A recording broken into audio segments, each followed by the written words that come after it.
तो drop shipping के अंदर अगर उसका पॉजिटिव पॉइंट है तो वहाँ पे नेगेटिव पॉइंट भी है। तो ड्रॉप शिपिंग के अंदर क्यों आप लोगों को ड्रॉप शिपिंग क्यों नहीं करनी चाहिए, और उसको अगर कर भी रहे हैं तो कौन से ऐसे पॉइंट्स हैं जिन पे आप लोगों ने काम करना है और उसको आप लोगों ने उस पर काम कर आप लोगों ने ड्रॉप शिपिंग स्टोर अपना जो रन करें उसको प्रॉफिटेबल की तरफ लेके जाना है। तो जो फर्स्ट पॉइंट है ड्रॉप शिपिंग क्यों नहीं हम लोगों को करनी चाहिए, वो ये है कि मिनिमल प्रॉफिट्स, क्योंकि ये जो प्रोडक्ट आप लोग चूज़ कर रहे हैं वो ऑलरेडी मार्केट के अंदर वो सेल आउट हो रही है। तो आप लोग अगर उसको चूज़ करते हैं तो वो ऑलरेडी आप लोगों को किसी से बाय करनी पड़ेगी या उठानी, या उसकी ही प्राइस को थोड़ा सा ऊपर नीचे कर आप लोगों को सेल करने तो प्रॉफिट जो होता है ड्रॉप शिपिंग के अंदर वो बड़ा कम से कम होता है। तो जो सेकंड पॉइंट हमारा वो है सप्लायर एरर। अगर सप्लायर ने कोई मसला उसमें कर दिया आपकी प्रोडक्ट के अंदर तो आपका उसके ऊपर कोई भी अबूर नहीं है, मतलब आपके कंट्रोल में वो चीज़ नहीं है। अगर पीछे वेंडर की तरफ से, मैन्युफैक्चरर की तरफ से वो प्रोडक्ट के अंदर कोई इशू आ गया तो वो इशू जो है वो आपको बियर करना पड़ेगा, क्योंकि कस्टमर आपके साथ डायरेक्ट। तो इसमें ड्रॉप शिपिंग के अंदर जो थर्ड पॉइंट है हमारा वो हाई ड्रॉप शिपिंग कॉस्ट होती है। तो जो वेंडर है, अगर आप वेंडर से ही डायरेक्ट शिप करवा रहे हैं अपने कस्टमर को,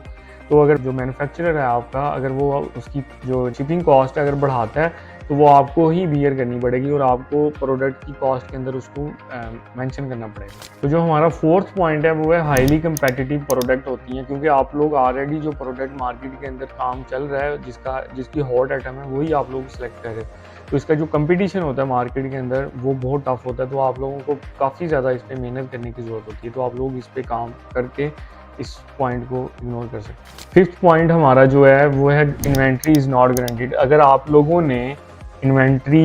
लोगों ने कस्टमर को बाय कर दी और आपने जब वेंडर से पूछा कि ये प्रोडक्ट आपके पास अवेलेबल है, तो अगर वेंडर ने कहा कि जी मेरे पास ये इसकी इन्वेंट्री जो है वो अवेलेबल नहीं है, तो ड्रॉप शिपिंग के अंदर ये भी एक मसला जो है वो आप लोगों को फेस करना पड़ सकता है।